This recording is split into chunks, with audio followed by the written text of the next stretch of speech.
Today on the Cardboard Herald, join us for adventure, industry, espionage, and human resources in Master Pennington B. Knickernacker the 16th and the Planecrafters.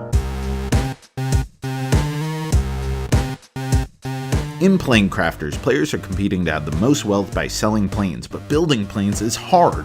You'll need to employ various workers, procure parts, assemble the planes, and make sure they ship with the bare minimum of nose, left wing, right wing, and tail. Having parts match is preferable, but optional. Master Pennington pays more for planes with some cohesive construction, but he'll take what he can get. Planecrafters is a really interesting lightweight game that gives you plenty of options to feel like you're really able to customize your capabilities while never veering too far in the engine buildy sort of direction to make it feel like the scope is outgrowing the format of the game.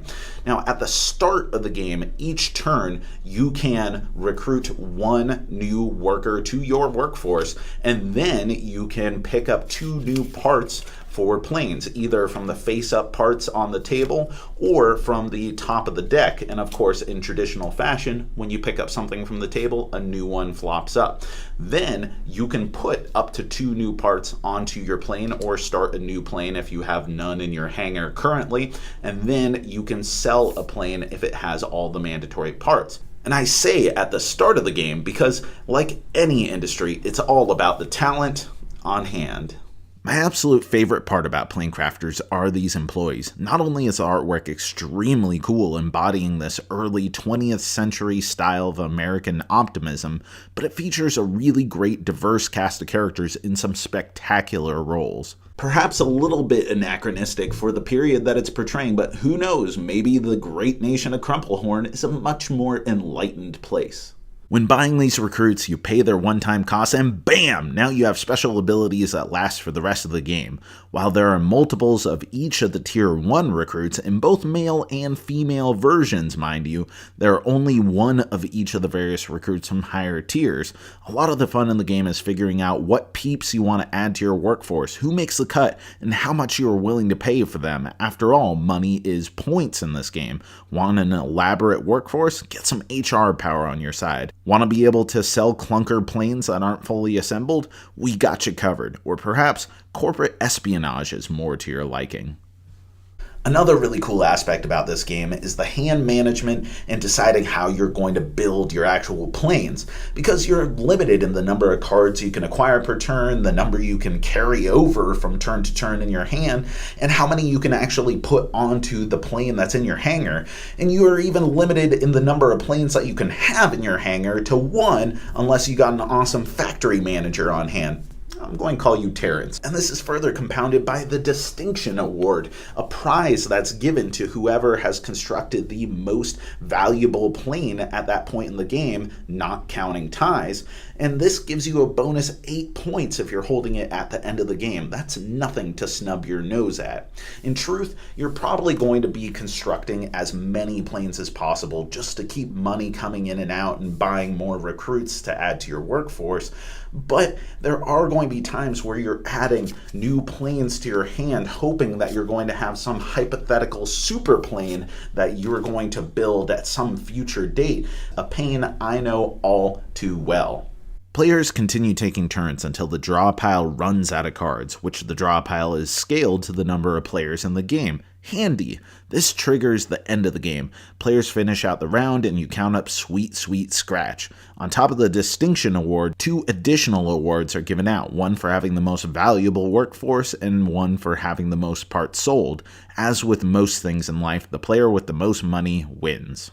Now, I should mention before we get into final thoughts that this is a pre-production copy of this game, and I can't comment on what the final production quality is going to be like, but as far as a prototype goes, damn, this thing looks, feels, and plays like something that's ready for the shelf. The thing that I like most about Planecrafters is the tone of the game, and I don't just mean the theme, I mean that the overall oeuvre of the game is peppy, it's snappy, it's something that's uplifting, and yeah, while it is a competitive game, The joy of it comes in assembling these crazy, wacky planes that in no way are safe to fly in, leading this awesome workforce full of synergistic characters imbued with so much, well, character, and feeling like throughout the entire time playing it, you've achieved something awesome. The game itself is really approachable. Everything is streamlined and easy to understand, but you have enough choices to feel like you have agency in the game. If there's one real criticism I have, it's that sometimes you feel like you have too much opportunity to do what you want. Every turn you have the option of recruiting the best person you can afford and pick up the plane cards you want and add the part to the plane that you need and sell what you can. There's not a lot in the way of opportunity costs, which would elevate it to the realm of meteor games where you would have to choose one of these options over the other.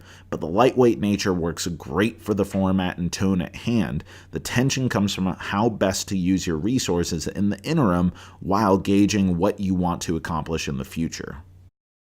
I've had a lot of fun with Planecrafters. I think it's a great entry point for beginners while still being an enjoyable, albeit lightweight game for ace gaming pilots such as myself. It seems especially well suited for family game night where the imaginative theme can capture the hearts of parents and kids alike. I mean, heck, I can probably even get my dad to play this thing with all of his Jules Vernean proclivities. I love the tone, the industrial optimism, and the theme really comes to life with the fantastic artwork and graphic design, not to mention the pure joy that comes in building really wild airplanes. So if you're looking for a high-tension, aggressive game with lots of really challenging decisions and confrontation, then maybe you should go elsewhere. But if you are looking for a fun, lightweight game that has lots of really intuitive ways that you can customize your plane crafting capabilities, plays great at 2 to 4 players,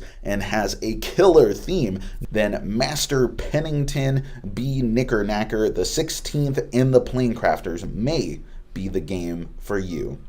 All right, that's it. That's our preview of Planecrafters coming to Kickstarter soon. Let us know what you thought in the comments below. What did you think of the game, the theme? What did you think of the review itself? I'd love to hear from you. If you liked this video, then I'd appreciate it if you gave it a like and subscribe. And thank you to all of the patrons for supporting the Cardboard Herald, and thank you for watching. With that, I've been Jack for the Cardboard Herald, and you keep on crafting.